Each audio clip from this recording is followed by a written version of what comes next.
The colony world burned beneath a dark sky.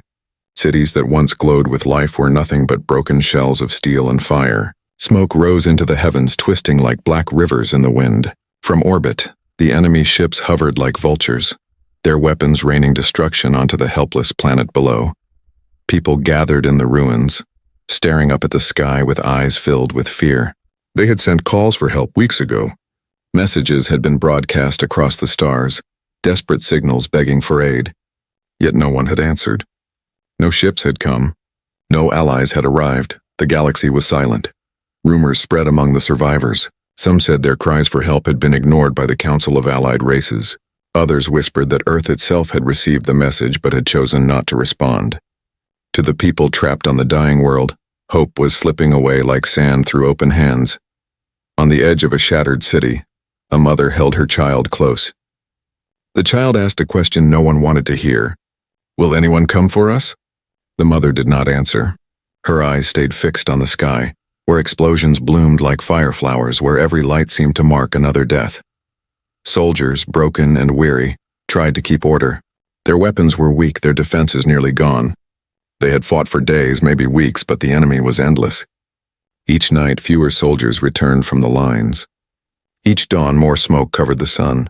The enemy enjoyed the destruction. Their commanders mocked the colony's people. "Earth is weak," they declared. "Your human fleet hides in fear. No one will save you. This planet is ours." The survivors lowered their heads. Even those who once believed in legends of Earth's strength began to wonder if those stories were lies. For centuries, the galaxy had spoken of Earth's potential, of humanity's stubborn will to fight against the impossible. But where were they now? If Earth was truly so powerful, why had they not come? The silence hurt more than the bombs. Inside a half-ruined shelter, an old man sat with a broken transmitter. He had sent the same signal every day, his voice growing weaker each time. "This is Outpost 9, he whispered into the static. "We are still here. We need help. Please, anyone." The signal traveled into the dark void of space, but no reply ever came. Each night the survivors gathered in the ruins to watch the skies. They listened for engines. They waited for light, but only enemy ships filled the heavens, their shadows blotting out the stars. Children cried softly in the arms of their parents. The wounded moaned in pain, their voices drowned by the thunder of orbital bombardments. Hunger and fear ate away at every heart. Some began to pray to forgotten gods. Others cursed Earth's name. A few still whispered, "They will come. They must come." But with each passing day, that whisper grew quieter. The colony's leaders met in secret among the ruins of the capital. Their faces were pale and tired. Supplies were gone. Defenses were gone. Allies had turned their backs. The only choice left was surrender, though they knew surrender would mean slavery or death. Still, some believed that death was already here, waiting in the smoke.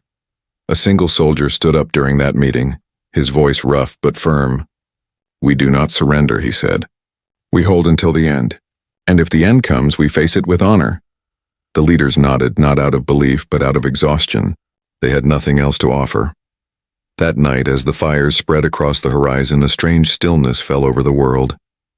The enemy bombardment slowed, as if the attackers were toying with their prey. The survivors huddled together in silence, staring upward, waiting for the final strike. In the middle of that silence, a child pointed to the stars. "Why is it so quiet?" the child asked. No one could answer. The truth was simple. All hope was gone. The galaxy had abandoned them. Earth had abandoned them. The people believed they were alone in the universe, left to die without witness. And yet, in that silence, there was something else. At the very edge of the sky, where the stars were faint and far, a flicker of light moved. Too small to be noticed, too brief to be trusted, it appeared and vanished in the blink of an eye. Most did not see it. Those who did assumed it was falling debris, nothing more. But the old man with the transmitter saw it. His tired eyes widened. For the first time in weeks, his voice trembled with something that sounded like hope. He leaned toward the broken device, whispering into the static once more. "Please," he said, his voice breaking. "If you can hear us, hurry." The stars gave no answer. The silence returned, heavy and endless. The people turned their faces down, back into the smoke and the fire, ready to accept their fate. And above them, hidden beyond the edge of sight, Something vast was already moving. The night on the colony world was not dark. Fire lit the sky brighter than any moon, and smoke covered the stars. The survivors hid among broken walls, listening to the distant roar of enemy guns. Every sound was a reminder that their world was dying. In the ruins of the capital, the old man sat again with his broken transmitter. His hands shook as he tried to repair the cracked wires. The device was old, its lights flickered weakly, but it was all they had left. Around him, children watched with wide eyes, hoping the box of static might bring a miracle. He pressed the button once more. His voice, rough and broken, filled the silence. "This is Outpost 9. We are still alive. We are under attack. If anyone can hear us, please and help us. This may be our last message." The words carried into the void, but they seemed to vanish like smoke in the wind. Far above, in the cold of space, enemy ships moved with ease. They blocked every escape, surrounded every city, and destroyed every defense tower that dared to rise. Their commanders spoke with cruel laughter across the comms, a sound the survivors could hear on every stolen frequency. "No one is coming for you," the enemy leader said. His voice was deep and calm, filled with false pity. "Your human fleet is a ghost story. Earth hides behind its little blue planet. You are forgotten. You will die alone." The words spread across the colony like poison. Some cried, some cursed, and others gave up completely.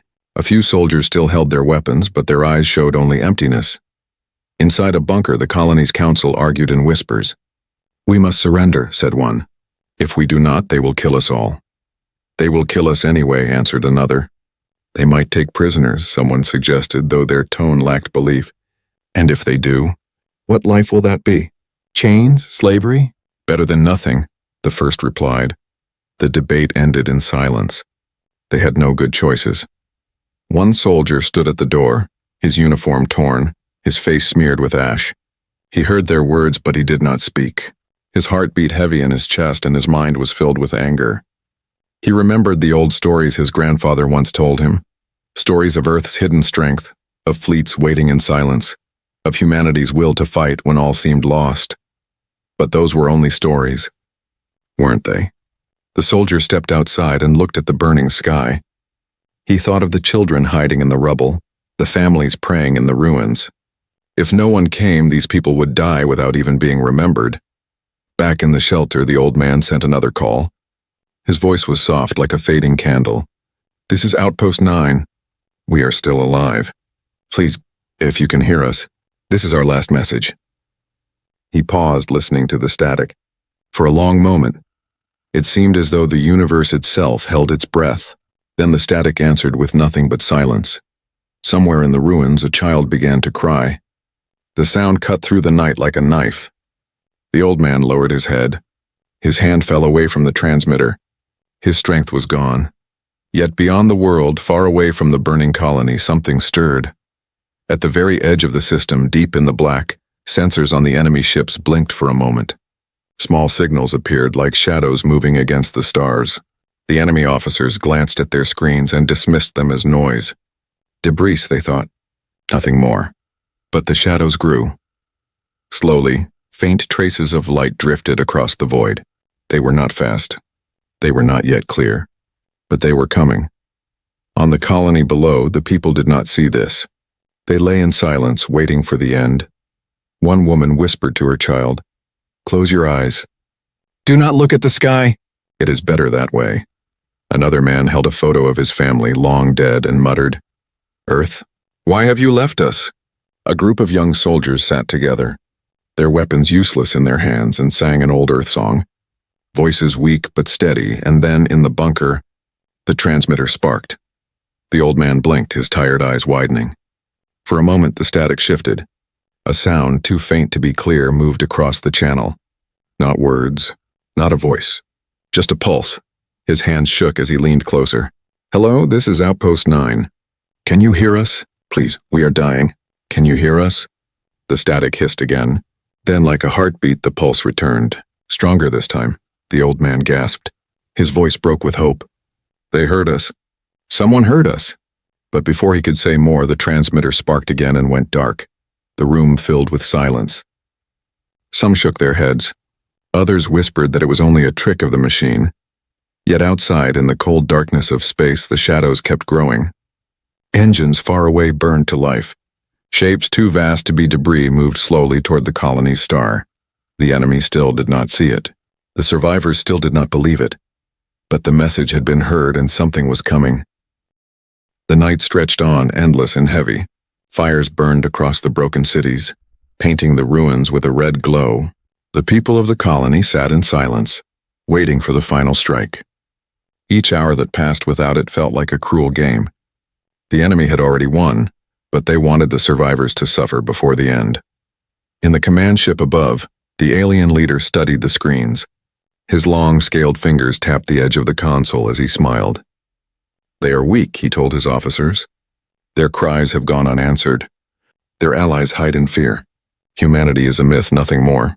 His second officer bowed. "Shall we end them?" "Not yet," the leader replied. "Let them hope for another day. Let them believe in their stories. The silence will break them more than fire." Down below in the ruins, the silence was indeed breaking hearts. The old man who had sent the last message sat against the wall of his bunker, staring at the dead transmitter. The pulse he had heard still echoed in his mind. He whispered to himself, "It was real. I know it was real." But the others around him shook their heads. "You are only dreaming," one said. "Nothing will come. Nothing ever comes." Outside, the young soldier stood on a shattered rooftop scanning the burning sky. He was tired, but his eyes were sharp. He wanted to see something, anything that might prove the old stories true.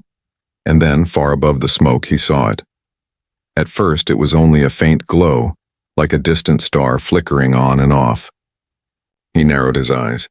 The glow was moving. Slowly, steadily, it shifted across the heavens, not falling, not fading, growing brighter. He blinked hard, unsure if it was real. "What is that?" he whispered. The survivors below looked up, their faces pale with confusion. The children clung to their mothers. Old men squinted, trying to pierce the smoke. The glow pulsed again, brighter this time, and then another appeared beside it. The enemy ships above noticed it too. Their sensors lit up with strange readings. A low alarm rang in their command decks. "Unidentified signals," one officer reported. The alien leader frowned. "Debris," he said flatly. "Ignore it." But the signals grew. What had been 2 became 5. What had been 5 became 20. Shadows formed against the stars, vast shapes that seemed too large to be real. On the surface, the survivors gasped as the sky flickered with new light. The smoke glowed as if lit by hidden fire. The young soldier whispered words he had never dared to believe. "They are coming." The alien fleet adjusted its formation. Their commanders began to murmur with unease. The signals were too strong, too organized. The shadows were not drifting like debris. They were moving with purpose. Engines flared in the distance. The night sky trembled with faint thunder. For the first time since the war began, the enemy leader felt a chill crawl across his scaled skin. He leaned forward, eyes narrowing. "Identify those ships now." The officers worked quickly, scanning the vast shapes. Their screens shook with the power of the incoming signals. And then across the static, one word appeared in their system data. "Origin, Earth." The enemy leader froze. His mouth opened, but no sound came. The word burned on the screen like fire. Earth. Below, the survivors saw the truth with their own eyes. The sky split with light as enormous warships emerged from the shadows of space. Each one was larger than the city ruins below, their hulls black and silver, their engines burning with white fire. The ground trembled as their thunder rolled across the heavens. The children pointed with wide eyes. The old man fell to his knees, tears running down his face. The mothers held their children tight, whispering, "Do you see it? Do you see them?" The young soldier stood tall, his voice strong for the first time. "It is Earth. The fleet is here." The alien commander's ship shook as alarms filled the deck. "Impossible," he shouted. "They should not be here. They should not exist like this." But they did exist. The Earth fleet spread across the horizon, hundreds of massive ships forming a wall of steel and fire. Their formation was perfect, like a blade drawn from its sheath. Their weapons glowed with deadly light, ready to strike. On the surface, every survivor felt it. The silence that had crushed their hearts was broken. The despair that had drowned their spirits was gone. In its place rose something they had not felt in weeks. Hope. The old man whispered into the night, though his transmitter was dead. Thank you. Thank you for hearing us. The enemy tried to regroup, but their voices shook with fear. For decades they had mocked Earth. For centuries they had called humanity weak. Now they looked upon a fleet unlike anything the galaxy had ever known. And for the first time, the enemy wondered if they had made a terrible mistake. The sky burned not with fire from above, but with light from the fleet of Earth. The shadows were no longer shadows. They were giants. They were saviors. They were the storm that had come at last. And behind the command bridges of those colossal ships, voices spoke one message: humanity has arrived. The sky was alive with thunder. The enemy fleet, once so calm, now scrambled in panic. Commanders shouted orders, their voices trembling, as Earth's armada filled the void. The shapes of humanity's warships spread across the heavens like mountains of steel, their hulls dark and sharp, their engines burning with white fire. From the surface, the survivors watched in silence, their hearts beating faster with every passing second. The hopeless whispers of surrender were gone. Children pointed to the skies, shouting through the smoke. Soldiers who had dropped their weapons now stood tall again. The people saw the impossible, and for the first time they believed. The alien leader gripped the edge of his command table. Form attack wings. Destroy them before they can act. Enemy ships turned as one, thousands of them breaking formation and racing toward the humans. The void burned with their engines, their weapons glowing with deadly heat. But Earth's fleet did not move.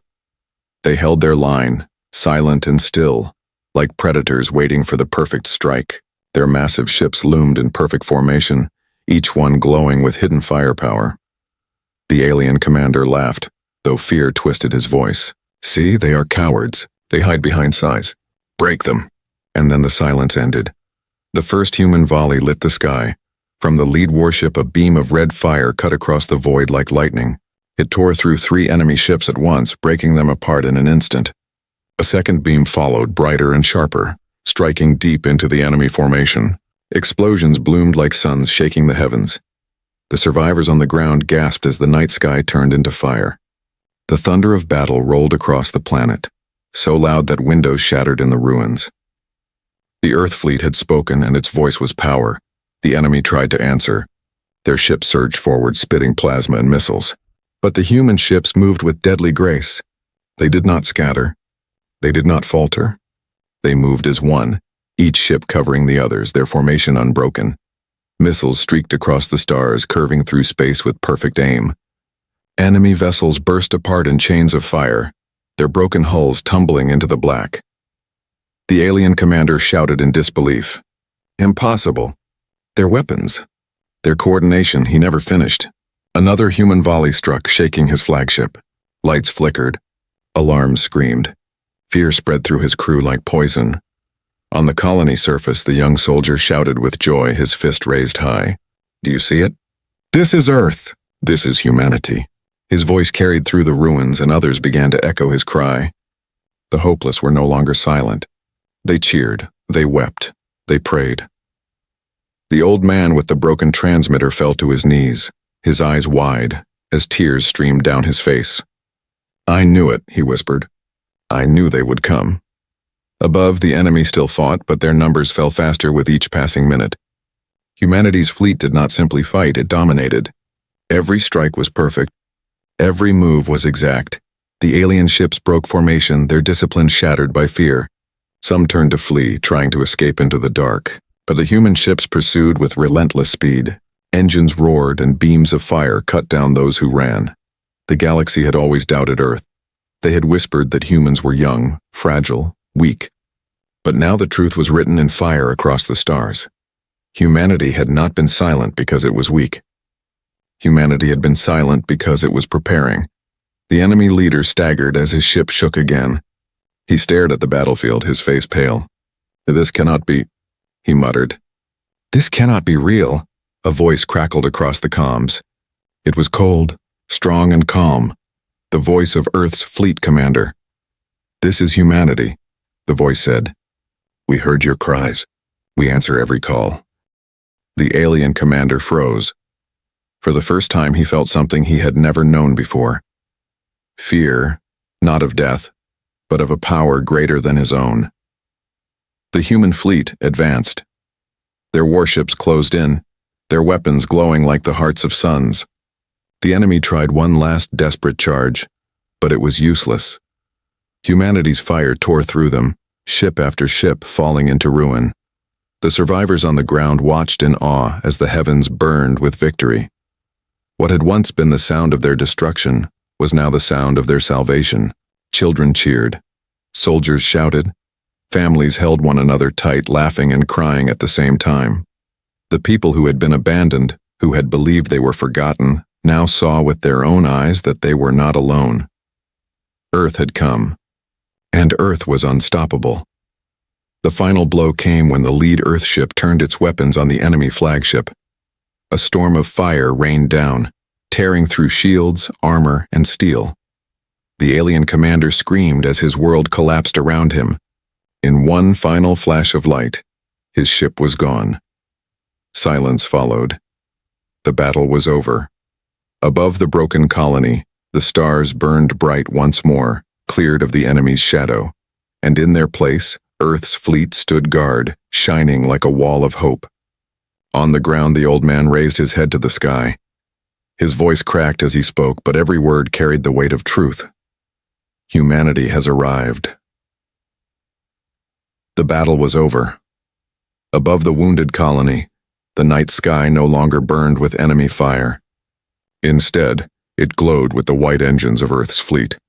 Hundreds of massive ships hung like silent guardians, their shadows stretching across the ruined cities below. Where despair had lived, hope now shone. The survivors stood in the rubble, staring upward. For so long they had believed no one would come. For so long they had felt abandoned. Now they could hardly breathe as they looked upon the armada that had saved them. Children laughed through their tears, pointing to the ships. Mothers held them close, whispering words of thanks. Soldiers dropped to their knees, overcome with emotion. Even the wounded, those too weak to stand, lifted their eyes to the heavens, their lips forming a single word: Earth. The old man who had kept the transmitter alive all this time wept openly. His voice cracked as he whispered again and again, "They heard us. They truly heard us." On the colony's broken hills, the young soldier stood tall. His eyes reflected the glow of the fleet above. For days, he had fought with nothing but despair in his heart. Now he felt strength like fire burning through his chest. He looked at the sky and said the words he had dreamed since childhood. Humanity came. High above, on the bridge of the lead warship, the Earth commander gazed down at the planet. His face was calm, his eyes steady. Around him the crew worked in silence, their movements exact, their discipline perfect. They had trained for this moment for generations. He pressed a single button on his console, opening the comms. Across the planet, every working device crackled to life. The survivors froze as a clear, strong voice filled the air. "This is the fleet of Earth," the commander said. His words were slow and firm, spoken not only to the colony but to the galaxy itself. "We answer every call. We do not abandon our own. To all who hear this, humanity stands." The words spread like fire. The survivors broke into cheers. Their voices echoed across the ruins, louder than the thunder of any weapon. For the first time since the war began, their cries were not of fear, but of victory. Far beyond the colony, across the galaxy, whispers began to spread. News of the battle would travel fast. Races who had once mocked Earth, who had called humanity weak, would hear of the fleet that had appeared from the shadows. They would learn of the armada that crushed thousands of enemy ships in hours, and they would understand one truth: humanity had awakened. The enemy remnants fled into the darkness, their ships shattered, their pride destroyed. In their hearts, they carried terror, a terror greater than any weapon. They had seen Earth's true strength, and they would never forget it. On the ground, survivors gathered in the ruins of their capital. Fires still burned, the air still carried smoke, but their voices were full of life. They sang old songs of Earth. They raised their hands to the sky. Even in ruin, they celebrated. The young soldier walked among them, his head high, Children ran to him asking, "Will they stay? Will Earth protect us now?" He smiled for the first time in weeks. "Yes," he said. "We are not alone anymore." The old man with the transmitter sat quietly at the edge of the crowd. His hands still trembled, his body weak, but his eyes were brighter than they had been in years.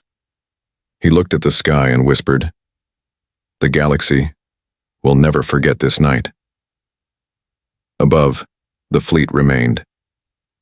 Their presence filled the survivors with comfort, like a wall of steel between them and the void.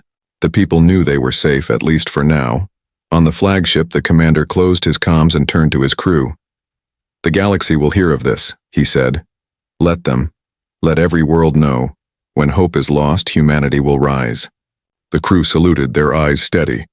For them, this was not only a mission, it was a promise. The survivors of the colony began to rebuild, stone by stone, heart by heart. Their scars would not heal quickly, but their spirit had been reborn. They had seen death in the sky, and then they had seen salvation. They would carry that story forever. And so a legend began. It was told in the voices of children as they played in the ashes. It was whispered in the prayers of mothers at night. It was sung by soldiers as they rebuilt their broken walls. The story was simple. When all hope was lost, Earth came. When the galaxy turned its back, humanity rose. When the enemy believed victory was theirs, the ultimate fleet arrived and changed everything. The night gave way to dawn. The sun rose through the smoke, its light spilling across the shattered cities. For the first time in weeks, the survivors felt its warmth not as a cruel reminder of destruction, but as a sign of life. They stood together, faces lifted to the light, and knew that this day was the beginning of something greater. Above them, Earth's ships shone in the sky like silver stars. Their engines hummed softly, steady and strong, as if promising the people below, "You will never be forgotten again." The galaxy had underestimated humanity. Now it would learn the truth. And in that truth, the survivors found peace.